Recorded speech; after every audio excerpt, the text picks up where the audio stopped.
এবার প্রশ্ন করতে পারেন মোহাম্মদ আতাউর রহমান নড়াইল 2 মাননীয় সদস্য। মাননীয় স্পিকার, আপনাকে ধন্যবাদ জানাই। আজকের এই সংসদে বসা, কথা বলা এবং এই ত্রয়োদশ জাতীয় সংসদ নির্বাচন, এটা সম্পূর্ণই আমার জন্য একটি ঐতিহাসিক ঘটনা। আমার জীবনে ভোটার হওয়ার পরে এইবারই প্রথম ভোট দিতে পেরেছি। এইবারই প্রথম আমি নির্বাচনে প্রতিদ্বন্দ্বিতা করে প্রথম এমপি নির্বাচিত হয়ে আজকে এখানে দাঁড়িয়ে প্রথম কথা বলছি। সব কথাগুলো আমার জন্য অত্যন্ত স্মরণীয়। তা আজ আমি এখানে দাঁড়িয়ে আমি আমার নির্বাচনী এলাকার সকল জনগণকে ধন্যবাদ জানাই।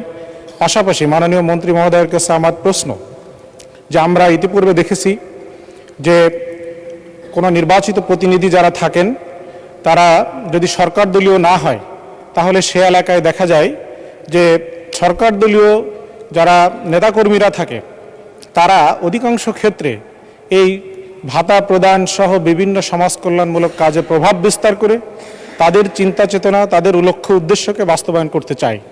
দেখা যায় জনপ্রতিনিধি, নির্বাচিত জনপ্রতিনিধি সেখানে শুধুমাত্রই একটি সিম্বলিক কায়দায় বসে থাকে।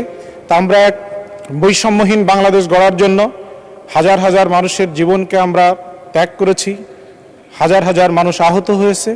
তা আমার প্রশ্ন, যে বর্তমান সরকার কি এই ব্যাপারে পদক্ষেপ নিয়ে এই বৈষম্য দূর করে যারা প্রকৃত অর্থে জনপ্রতিনিধি তাদের মাধ্যমেই জনগণের সেবা জনগণের কাছে দোরগোড়ায় পৌঁছে দিবে কিনা?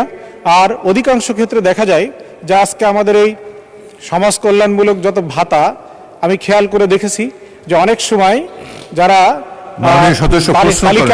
তালিকা দেন জি, আমি একটা প্রশ্ন করেছি যে এই বৈষম্য দূর করবেন কিনা। আর একটা ইনফরমেশনের জন্য আমি বলে রাখি মাননীয় মন্ত্রী মহোদয়কে যে বিকাশ বা নগদ নাম্বার দেওয়া থাকে, অনেক সময় দেখা যায় নাম থাকে আব্দুর রহিমের, কিন্তু বিকাশ বা নগদ নাম্বার দেওয়া থাকে মেম্বার সাহেবের বা চেয়ারম্যান সাহেবের। এই যে অন্য প্রসঙ্গ মাননীয় মন্ত্রী একটা প্রশ্ন, জি ধন্যবাদ প্রশ্ন করবেন মাননীয় প্রতিমন্ত্রী। ধন্যবাদ মাননীয় সংসদ সদস্য। আসলে যেসব প্রশ্নগুলো আমাদের কার্যতালিকায় থাকে না, নোটিশ দিলে ভালো হয়, পরবর্তীতে নোটিশ দেওয়ার জন্য আমি অনুরোধ জানাচ্ছি। আপনার প্রশ্নটা আমি অ্যাড্রেস করছি এভাবে যে, প্রথম কথা হচ্ছে আমাদের বর্তমান সরকার আমরা চেষ্টা করেছি সকল প্রকার স্বজনপ্রীতি এবং সকল ধরনের যে প্রবলেমসগুলো এর আগে, ইররেগুলারিটিসগুলো এর আগে ডিস্ট্রিবিউশন লেভেলে হয়েছে, এগুলোর ঊর্ধ্বে উঠে গিয়ে কাজগুলো করার, যেটা অনেক বড় একটি উদাহরণ হচ্ছে আমাদের ফ্যামিলি কার্ড। সো বিগত সময়গুলোতে আমাদের বিটার এক্সপিরিয়েন্স অনেক আছে, বিগত সময়গুলোতে আমাদের না পাওয়া অনেক আছে, কষ্ট অনেক আছে। আমরা সেখান থেকে বেরিয়ে একটি উন্নত বাংলাদেশ, সবার জন্য বাংলাদেশ গড়তে চাই। সেক্ষেত্রে আমরা অবশ্যই এই স্বজনপ্রীতির ঊর্ধ্বে উঠে গিয়ে একটি সমতা বজায় রেখে প্রত্যেকের জন্য যেন আমরা বেনিফিটগুলোকে দিতে পারি, সেই ব্যবস্থা আমরা অবশ্যই করার চেষ্টা করবো ইনশাআল্লাহ, সেদিকে আমাদের নজর থাকবে। আর যেটা আপনি বলছেন যে বিভিন্ন সময়ে মোবাইল ওয়ালেটের মাধ্যমে যেই ডিস্ট্রিবিউশনগুলো হয় বেনিফিট এন্ডে, এটা খুব প্র্যাকটিক্যাল একটা প্রবলেম যে অনেক সময় অনেক মুরব্বী থাকেন, অনেক মানুষ থাকেন একদম প্রান্তিক লেভেলে, যারা নিজের হয়তো মোবাইলটা অপারেটর করতে পারেন না। তিনি হয়তো তার ছেলে অথবা নাতি কারো নামে ওই মোবাইল নাম্বারে যখন দিয়ে দেন, তখন যিনি টাকাটা উইথড্র করছেন তখন হয়তো ওই জায়গাটাতে গিয়ে কিছু অ্যানোমেলি হয়।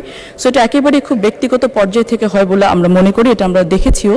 তারপরেও আমরা চেষ্টা করব এই বিষয়গুলো, যেহেতু একজন মানুষ যাকে এই টাকাটা দেওয়া হচ্ছে 500 হোক 700 হোক, এই টাকাটা কিন্তু তার জন্য অনেক বড় একটি ব্যাপার। তো সেটা যেন অবশ্যই যার টাকা তার কাছে পৌঁছায় সেটাকে নিশ্চিত করার জন্য আমরা আরও রিফাইনারি ওয়েতে গিয়ে আমরা একটা ব্যবস্থা গ্রহণ করার চেষ্টা করব। অসংখ্য ধন্যবাদ।